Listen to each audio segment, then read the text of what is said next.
எல்லோருக்கும் வணக்கம் சொந்தங்களே! துண்டு கருவாட்டு குழம்பு எப்படி பண்ணலான்னு பார்க்கலாம் வாங்க. அதுக்கு தேவையான பொருள் வெங்காயம், 4, 5 பச்சை மிளகாய், அதுக்கப்புறம் 10 பூண்டு, கருவேப்பிலை. தக்காளி வந்துட்டு நான் மிக்ஸியில அடிச்சு வச்சிருக்கேன். சுடுதண்ணி பார்த்தீங்கன்னா, நான் வந்து கருவாடு அலசுறதுக்காக எடுத்து வச்சிருக்கேன். 5 டைம் சுடுதண்ணியில கருவாட நல்லா அலசி எடுத்துக்கோங்க. அப்பதான் அதில உள்ள உப்பெல்லாம் போகும். இப்போ தேவையான அளவு எண்ணெய் சேர்த்துட்டு, அதுக்கப்புறம் தாளிக்கிறதுக்கு வெந்தயம், சோம்பு, கறிவடகம் இது 3ம் சேர்த்துக்கலாம். இது பொரிஞ்சதுக்கப்புறம் நம்ம வெங்காயம், பச்சை மிளகாய், பூண்டு, கருவேப்பிலை இது எல்லாத்தையும் ஆட் பண்ணிக்கலாம். நீங்க வந்துட்டு நல்லா துண்டு கருவாட நல்லா ஒரு 5 டைம் வந்துட்டு சுடுதண்ணியில கண்டிப்பா வந்து வாஷ் பண்ணி எடுத்துக்கோங்க. இல்லைன்னா, அதில வந்து நெறைய உப்பு இருக்கும். நீங்க வாஷ் பண்ணாம அப்படியே டைரக்ட்டா சேர்க்கக்கூடாது. இப்போ பார்த்தீங்கன்னா, நான் 1/2 டீஸ்பூன் அளவுக்கு மஞ்சத்தூள் சேர்த்துருக்கேன். என்னோட அந்த சின்ன டீஸ்பூனால சேர்த்துருக்கேன். இந்த அளவுக்கு நீங்களும் மஞ்சத்தூள் சேர்த்துக்கோங்க. அதுக்கப்புறம் வந்துட்டு நம்ம அடிச்சு வச்சிருக்க தக்காளிய இது கூட சேர்த்துக்கலாம்.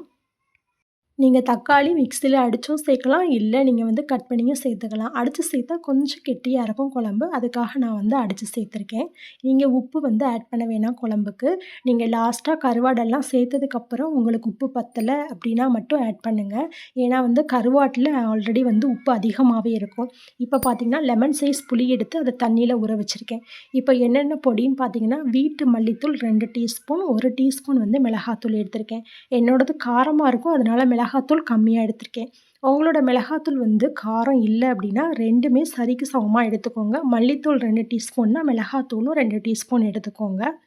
நம்ம மிக்ஸில அடிச்ச தக்காளிய சேர்த்தோம்ல, அத சேர்த்துட்டு 5 நிமிஷம் மீடியம் ஃப்ளேம்ல வச்சு, நம்ம அதுக்கப்புறம் பார்த்தோம்னா, எண்ணெய் பிரிஞ்சு வந்திருக்கும். அதான் வந்து தக்காளி வெந்ததுக்கு, அந்த பச்சை வாசனை போனதுக்கு பக்குவம். இப்போ வந்து நம்ம பொடி சேர்த்துக்கலாம். பொடி சேர்த்துட்டு, நம்ம கரைச்சு வச்ச புளி தண்ணிய இது கூட சேர்த்துக்கலாம்.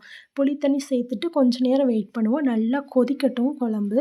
அதுக்கப்புறமா நம்ம வந்து 5 நிமிஷம் வந்துட்டு மீடியம் ஃப்ளேம்ல மூடி போட்டு கொதிக்க வச்சு, லாஸ்ட்டா நம்ம கருவாடு சேர்த்துக்கலாம். இப்ப பார்த்தீங்கன்னா, கொதிச்சிருச்சு குழம்பு. இப்ப வந்து மூடி போட்டுறலாம். போட்டுட்டு 5 நிமிஷம் நம்ம மீடியம் ஃப்ளேம்ல வச்சிடலாம். நல்லா கொதிக்கட்டும். அதுக்கப்புறம் நம்ம அலசி வச்சிருக்க கருவாட இது கூட சேர்த்துக்கலாம்.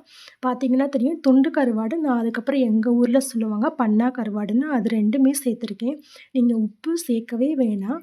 நீங்க வந்துட்டு செக் பண்ணி பார்த்துட்டு சேர்த்துக்கோங்க. இதே மாரி நீங்களும் ட்ரை பண்ணி பாருங்க. நல்லா இருந்ததுன்னா சேனலுக்கு சப்ஸ்கிரைப் பண்ண மறந்துடாதீங்க. பாருங்க எவ்வளோ அழகா வந்திருக்குன்னு. கண்டிப்பா ட்ரை பண்ணி பார்த்துட்டு கமெண்ட் பண்ணுங்க. தேங்க் யூ ஃபார் வாட்சிங்.